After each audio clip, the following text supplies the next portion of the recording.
Hello everyone, welcome to Obokashi Dipjani. আমি দীপজানি। আজকে তোমাদের সাথে শেয়ার করব দই মেকারে কিভাবে মিষ্টি দই বানাই। তো ঘরে তো পেতে দই বানাই, কিন্তু এই বর্ষাকাল বা শীতকালের সময় দই পাততে খুবই অসুবিধা হয়। আর এই বছরে কিন্তু দই পাতার মতো ওয়েদার বলা যায় অনেক আগেই চলে গেছে। মানে প্রচণ্ড যে গরমটা ছিল সেটা চলে গেছে। প্রচণ্ড গরম পড়লে দই পাততে খুব সুবিধা হয়। তো আমি একটা ওই জন্য দই মেকার কিনেছি, মানে বর্ষাকাল আর শীতকালের জন্য। আর তো চলো আজকে মিষ্টি দই বানাবো। এর আগে একদিন আমি টক দই বানিয়েছিলাম, আর মানে টক দইটা বানানো হচ্ছে, কিন্তু মিষ্টি দইটা হচ্ছে আমার হাজব্যান্ডের রিকোয়েস্টে। কারণ বাজারের যে মিষ্টি দই ওটা আমাদের আর খাওয়াই হয় না, খুব কম। ওই চৈত্র সংক্রান্তি আর মকর সংক্রান্তির সময় মিষ্টি দইটা খাওয়া হয়, আর হয়তো লক্ষ্মী পুজো বা কোনো পুজো পার্বণে নিয়ে আসা হলো ঠাকুরের পুজোর জন্য সেই। কারণ মিষ্টির দোকানে যে মিষ্টি দইটা হয় সেই মিষ্টি দইয়ের মধ্যে না একটু থাকে, ডালডা থাকে। তো ওই জন্য ঘরেই আজকে বানাবো।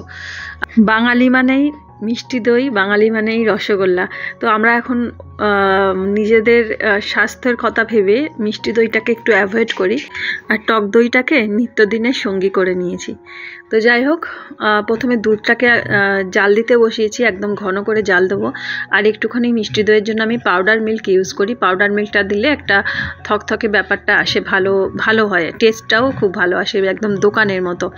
তো এখন এই পাউডার মিল্কটাকে এই উষ্ণ উষ্ণ দুধের মধ্যে দিয়ে একদম ভালো করে গুলে নিচ্ছি। আর যেহেতু মিষ্টি দই করব তাই জন্য এর মধ্যে তো চিনি তো দিতে হবে। তো এই মধ্যেই চিনিটা দিয়ে দিলাম, দিয়ে ভালো করে একটু গুলে নিচ্ছি। কারণ ওদিকে দুধটা ঘন করে জাল দিতে বসিয়েছি, আর ততক্ষণ এটার মধ্যে চিনিটাও গুলে যাবে, তাহলে আরও একটু তাড়াতাড়ি দইটা পাততে পারবো। তো সেই জন্যই। তো দেখো দুধটা অনেকটা ঘন হয়ে আসছে, আর এর মধ্যেই পাউডার মিল্ক আর চিনিটা যেটা মিশিয়েছিলাম সেটা এর মধ্যে দিয়ে দেবো। আর দিয়ে দিলে দেওয়ার পরে ভালো করে ফোটাতে হবে। যত দুধটা ফোটানো যাবে তত ভালো, মানে ঘন হয়ে দইটা বসবে। আর একটা জিনিস তোমাদের সাথে শেয়ার করি, আমার শাশুড়ি মা নাকি খুব সুন্দর দই পাততেন। সবার মুখেই শুনেছি, হাজব্যান্ডের মুখে শুনেছি, পাড়ার সবার মুখে শুনেছি। আগেকার দিনে বাড়িতে তো দই পাতা হতো, তো আমার শাশুড়ি মাকে নিয়ে যেতেন পাড়া থেকে, যে একটু আমাদের বাড়িতে একটু দই কোনো অনুষ্ঠান হলে বা কিছু হলে শুভ কাজে তখন নিয়ে যাওয়া হতো, যে একটু দইটা পেতে দেওয়ার জন্য। তো এটা আমার আজকে মনে পড়লো, তাই জন্য তোমাদের সাথে শেয়ার করলাম। তো মিষ্টি দই বানাবো, মিষ্টি দইয়ের জন্য তো কালারটা তো আসল, তাই না? একটা লালচে মতো সুন্দর কালার হবে, তার জন্য একটু চিনিটাকে একটু পুড়িয়ে নিচ্ছি, ক্যারামেল করে নিলাম চিনিটাকে। আর মিষ্টির দোকানে যখন দই পাতা হয় সেটা ভাঁড়ে দই পাতা হয়, তার জন্য ওটার জন্য কিন্তু আরও একটা সুন্দর কালারও আসে। আর দই থেকে যে জলটা বেরোয় সেটাও কিন্তু ওই ভাঁড়ে টেনে নেয়, আর ভাঁড়ের একটা নিজস্ব একটা গন্ধ থাকে, আর সেই জন্য সেই দইটার টেস্টটাও আবার একটু আলাদা হয়। তো এখন আরেকটু পুড়িয়ে নেবো চিনিটা, কারণ সেভাবে লালচেটা আসেনি।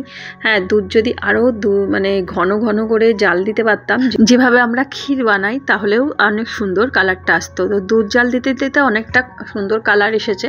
আর এখন একটু এর মধ্যে চিনিটা পুড়িয়ে দিচ্ছি, আর তাতেই অনেক সুন্দর কালারটা চলে আসবে।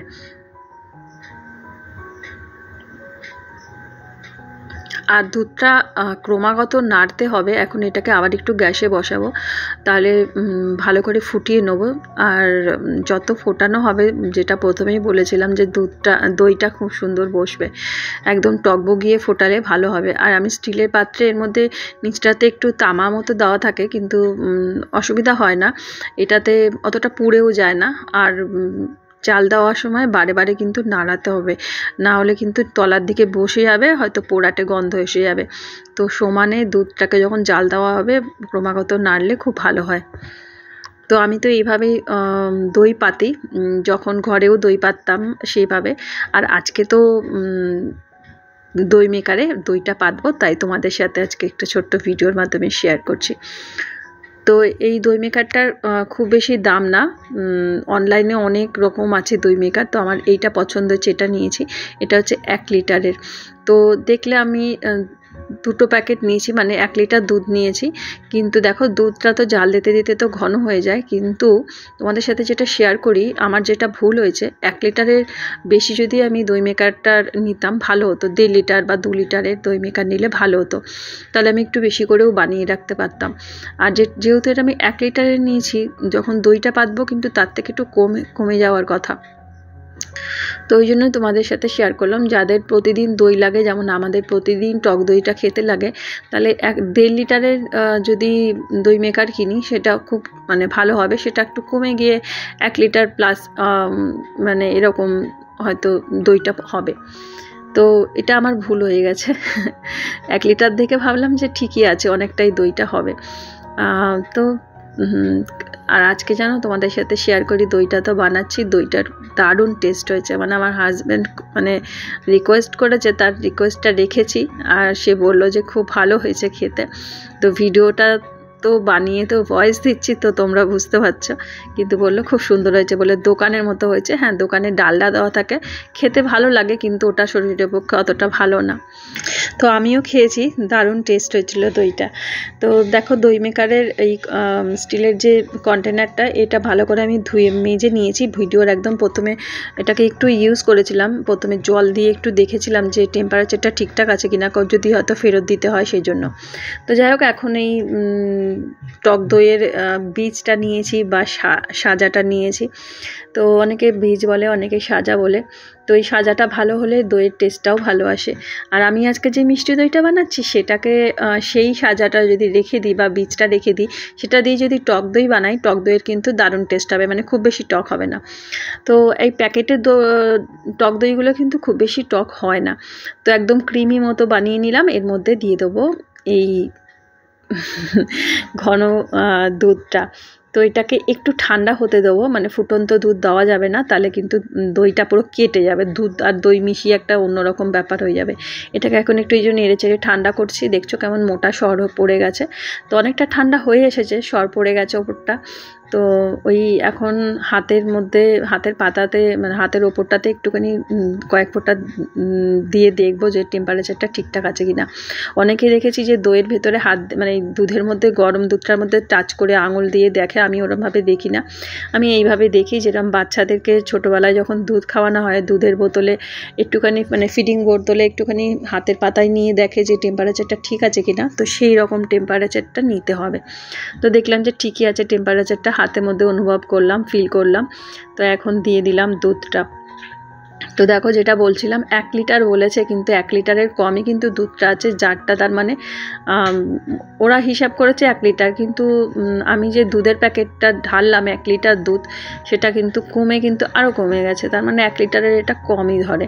তো যাই হোক, এখন বসিয়ে দেবো। একদম টেম্পারেচারটা ঠিকঠাকই আছে, এটাকে শুধু অন করব। আর এটাকে এখন সুইচ দিয়ে রেখে দেবো, এটাকে নাড়াচাড়া করা যাবে না। সবথেকে ভালো এই দই পাতার এটা রাত্রিবেলা বসালে সবথেকে ভালো। সারাটা রাত থাকলো, সকালবেলা অফ করলাম, মানে 8 থেকে 10 ঘন্টা এটা এইভাবে রেখে দিতে হবে, নাড়াচাড়া না করে। তো দেখো আমার দইটা কিন্তু খুব সুন্দর বসে গেছে। যখন ছোট ছিলাম, মা যখন দই পাততো, দই মোড়ে না, খালি উঁকি মেরে মেরে দেখতাম যে ওটা বসেছে, মানে খুলে খুলে দেখতাম। মা বলতো তোদের জন্য আর দই বসবে না। তো সেটাই বলছি, এটা রাত্রিবেলা এরকমভাবে বসিয়ে দিলে 8 থেকে 10 ঘন্টার মধ্যে দইটা খুব সুন্দর বসে যাবে। তো সকালবেলা উঠে ওটাকে আমি ফ্রিজে রেখে দিলাম, মানে একটু যখন এটা ঠান্ডা হয়ে যাবে, একটুখানি রুম টেম্পারেচারে চলে আসবে, তারপরে ওটা ফ্রিজে রেখে দিলে সুন্দর একদম জমাট দই বসবে। তো দইটা খুব সুন্দরই বসেছে। তো পরে এটা একটু ঠান্ডা হতে আমি এখন ফ্রিজে রেখে দিচ্ছি। আর যখন দুপুরবেলা ভাত খাবো, তারপরে বা যখন ইচ্ছা হবে তখন একটু বার করে খেলেই হলো। তো এটা হয়ে গেছে, ফ্রিজে রেখে দিয়েছিলাম, একদম সুন্দর ঠান্ডা হয়ে, মানে ঠান্ডা কুলকুল হয়ে গেছে দইটা। এখন একটু খাওয়ার পালা। তো খুব সুন্দর টেস্ট হয়েছিল, হাজব্যান্ডও খেয়ে বলেছে, তারপর তো আমি খেয়েছি, অসাধারণ হয়েছে। আর দই মেকারে দই পাতা বা এমনি আমরা যেভাবে দই পাতি, একই ব্যাপার, ওরকমই তো সময় লাগে, 7 থেকে 8 ঘন্টা, 8 থেকে 10 ঘন্টা। প্রচণ্ড গরম পড়লে তো খুব সুন্দর দই বসে, কিন্তু ওই যে বর্ষাকাল আর শীতের জন্যই দই মেকারটা ঠিক আছে। দই মেকারে যখন তখন দই পাতা যায়, আর এমনি যখন আমরা ঘরে দই পাতি সেটা শুধু দিনের বেলা প্রচণ্ড গরম পড়লে তখনই পাতা যায়। হ্যাঁ, সেভাবে দই বসালে ভালো, কিন্তু এর মধ্যেও দই বসালে ভালো। হ্যাঁ, কিন্তু এমনি দই বসালে যেভাবে আমরা দই বসাই ঘরে, সেটাতে ইলেকট্রিকের সাশ্রয় হয়। আর দই মেকারে কিন্তু খুব একটা কারেন্টের বিল বেশি আসে না, খুব মানে মিনিমাম টেম্পারেচারেই দইটা বসে। তো ঘরে যেভাবে আমরা দই পাতি সেটা তো ভালো। আর দই মেকারে যখন তখন যে কোনো সিজনে যেমন তেমন, সকাল হোক রাত হোক, যে কোনো সময় মনে ইচ্ছা হলেই দইটা পাতা যায়।